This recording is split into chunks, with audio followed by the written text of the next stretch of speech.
নমস্কার বন্ধুরা, astrology update চ্যানেলে আপনাকে স্বাগত জানাই।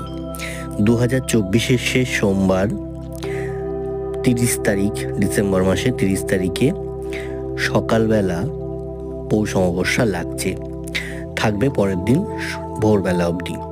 তো এই সময়ের মধ্যে আপনি বিশেষ কিছু কাজ যদি করতে পারেন, তাহলে কিন্তু আপনাদের জীবন থেকে বেশ কিছু সমস্যা কিন্তু মিটে যাবে। যেমন যদি এই দিন যদি আপনার দারিদ্রতা থেকে মুক্তি পেতে চান, অর্থ লাভের পথ মসৃণ করতে চান, তবে কিন্তু একটা কাজ আছে, যেটা যদি করতে পারেন তাহলে খুব ভালো। এই দিন সকালবেলা স্নান করে উঠে যদি তুলসী তলায় জল দেবেন, তাতে কয়েক ফোঁটা দুধ দিয়ে দিন, তাতেই কাজ হবে। এই কাজটা দিনে সকালে, দুপুরে এবং সন্ধেবেলা করুন, দিনে 3 বার করুন।